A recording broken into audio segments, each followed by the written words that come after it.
canal Construindo Fortalezas Fortes.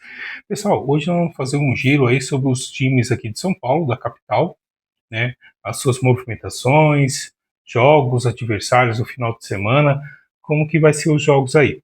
Vamos começar pelo time de São Paulo. O São Paulo que recebeu a notícia, né, que o Lucas vai ter que fazer uma cirurgia, então vai ter que ficar mais um tempo afastado, longe do time. São Paulo que sofreu um transfer ban também, né, porque não pagou a segunda parcela da contratação do Bobadilla, então teve aquela questão do transfer ban, então São Paulo teve que correr para poder colocar o lateral direito que foi contratado, o Ailton, né, que vai escrever ele, colocar ele no bid para poder escalá-lo para o jogo aí do Campeonato Brasileiro e também Libertadores e tudo mais. O São Paulo que vem sofrendo muito por lesões, e o São Paulo tem 3 centroavantes que os 3 tiveram problema de ligamento, né? Teve a questão, primeiro foi do Caleri, o Caleri que primeiro teve um problema seríssimo, só vai voltar o ano que vem. Depois foi o Rian Francisco, que também teve problema. E agora, por último, no último jogo do final de semana, foi a questão do André, que também se lesionou, vai ter que fazer cirurgia e vai ficar praticamente o resto do ano sem jogar. Então, o São Paulo vem sofrendo muito com lesões e tem a questão da contratação. O São Paulo não pode fazer contratações grandes e nem de jogadores badalados. As contratações têm que ser ou o jogador tem que estar no mercado disponível e você arcar somente a questão do salário, e tem também a questão de você contratar jogador aí com um custo menor, tal. Aí às vezes você pode chegar e falar assim, ó, poxa, mas será que dá certo trazer um jogador da segunda divisão para jogar num time como o São Paulo? Gente, é um investimento de alto risco, né? Você nunca sabe se um jogador da primeira divisão ele vai dar certo num time grande aqui, seja aqui de São Paulo ou de qualquer outro estado. Você não sabe se o jogador ele vai se adaptar, se ele vai conseguir se entrosar, jogar no time. Às vezes não dá certo com o sistema de jogo do técnico. Por isso que é importante o quê? O técnico você contratar o jogador, você tem que ter o aval do técnico. Por quê? Porque se o técnico deu o aval, ele vai achar um lugar para colocar o jogador para jogar. É um fato. Agora, falando da partida de amanhã, São Paulo vai jogar amanhã nos embalos de sábado à noite, às 9 horas da noite, São Paulo vai enfrentar o Cruzeiro. O Cruzeiro, que é um time forte, está ali também na luta, já ficou na liderança do Campeonato Brasileiro e tem feito grandes atuações. Deu uma caída, é verdade, né? Perdeu para o Santos, depois empatou para o Mirassol e no último final de semana venceu o jogo e agora enfrenta o São Paulo. Tenho essa partida do Cruzeiro como a principal partida do São Paulo depois da volta do Hernan Crespo como treinador do São Paulo. Por quê? Porque até então, vamos tirar o jogo do Flamengo, porque ali foi um jogo à parte, não dá para você colocar o jogo do Flamengo, tá? Vamos falar do jogo do São Paulo como o principal time, agora o Cruzeiro. Estou falando brasileiro, né? Porque o Nacional lá também de Medellín também é um time muito forte, até muito mais forte, assim, entrosado do que o do São Paulo, mas o São Paulo levou a vantagem nos pênaltis porque o Rafael brilhou. Então, o São Paulo teve a semana livre para treinar, descansou, vai para o jogo amanhã descansado, diferentemente do Cruzeiro, que teve que jogar, né, no meio da semana, jogou contra o Atlético Mineiro, e sempre clássico, pessoal, principalmente clássico regional ou estadual, são jogos muito mais difíceis, né? Então, eu creio que o Cruzeiro teve um desgaste muito maior. Então, São Paulo, nesse quesito, leva uma pequena vantagem, né?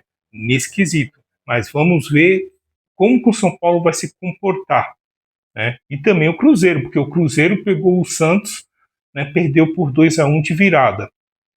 Então, vamos ver como que ele vai se comportar. Não vou nem falar do Mirassol, porque o Mirassol é um time à parte. Depois do Palmeiras, o Mirassol é o melhor time paulista, né, de todos. Então, assim, ele em questão de gols, e tudo mais, ele está à frente do São Paulo. E o São Paulo está à frente tanto do Santos quanto do Corinthians.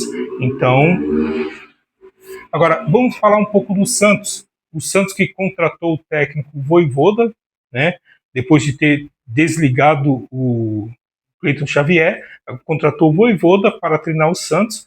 Espero muito que o Santos dê tempo ao tempo, porque o Vojvoda se mostrou ser um bom técnico lá no Fortaleza, mas muito pela questão da continuidade do trabalho. Não adianta você contratar um técnico como o Vojvoda, que é um bom técnico, conhece muito de futebol, mas não dá oportunidade para o treinador jogar.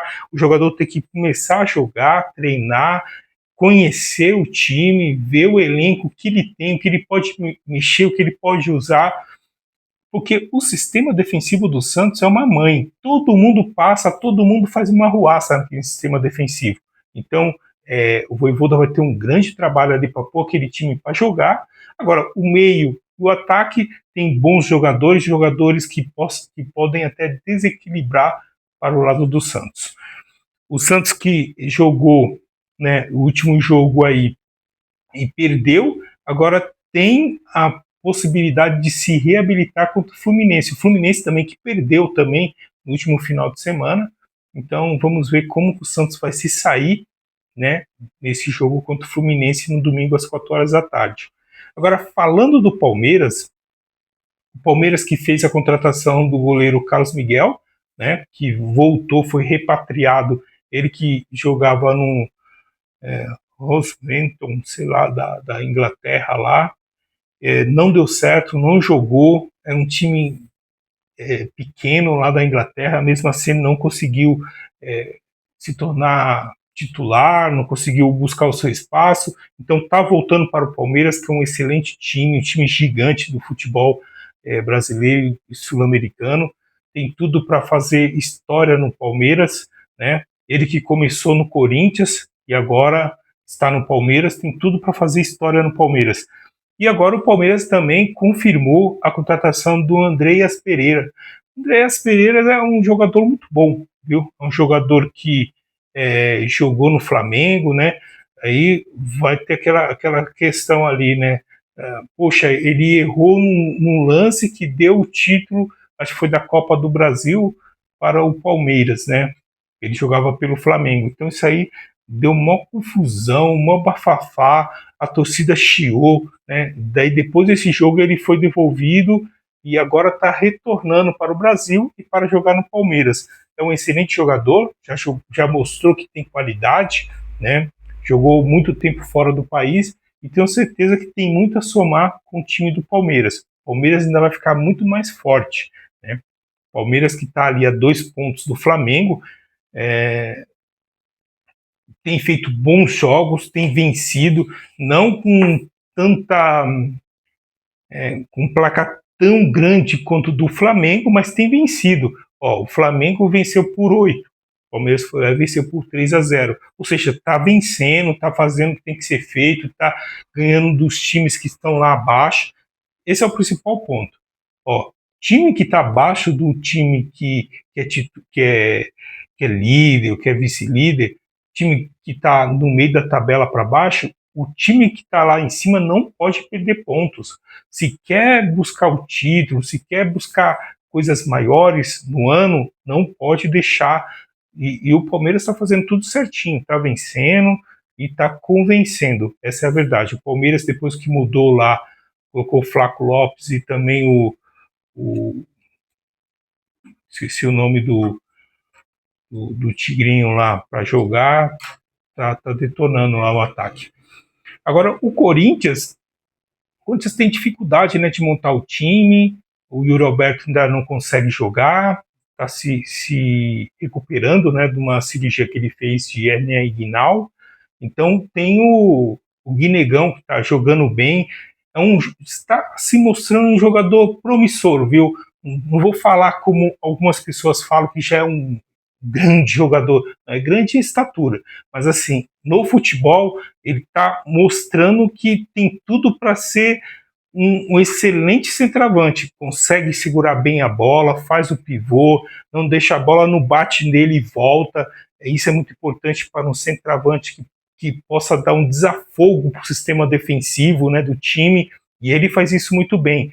É um jogador novo, forte e que tem tudo para crescer. Time grande, se não tem dinheiro para contratar, se é para contratar jogadores que muitas vezes vêm para ficar só no banco, sobe o menino da base. O Corinthians fez certinho, subiu o Guinegão, tá jogando bem, né? E aí ele fica como uma. Quando o Yuri Alberto voltar, ele fica ali na reserva, mas fica melhor do que você contratar um centroavante para ficar lá, meu. Para quê? Para ganhar dinheiro só? Não dá para ficar investindo rios de dinheiro, 1 milhão, 2 milhões por ano, por mês, o jogador ficar no banco de reserva. Isso é inadmissível. Então, o Palmeiras enfrenta o Corinthians, né? Aí a obrigatoriedade de vencer é do Palmeiras, que está buscando a liderança do campeonato, e o Corinthians, eu creio que vai jogar com time misto, né? Tendo em vista que no meio da semana tem um jogo de volta pela Copa do Brasil, então o Corinthians tem tudo para deslanchar aí no campeonato. E vamos ver, Corinthians não, o Palmeiras tem tudo para deslanchar e o Corinthians tem que, né, dar uma segurada, tentar segurar ali e buscar um golzinho ali para vencer por 1-0. Mas vejo que o Palmeiras tem chance de vencer e vencer bem esse clássico aí e buscar aí a liderança do Campeonato Brasileiro, tá bom? Bom, esse é o vídeo de hoje. Se você chegou até aqui, não se esqueça de se inscrever no canal, deixar o seu like e também deixe o seu comentário, o que você está achando, o que você está vendo desses times aí, tendo em vista que cada um tem uma particularidade, né? Se você torce para o Corinthians, torce para o São Paulo, torce para o Palmeiras, ou torce para o Santos também, que não está tão bem, ou se você é um torcedor do Mirassol. Eu já falei no outro vídeo e pretendo comprar uma camisa do Mirassol e vou gravar vídeo aqui com a camisa do Mirassol. Está merecendo aí o apoio da maior parte aí dos torcedores aí paulistanos e paulista, tá bom? Até mais e deixe o seu like. Até mais.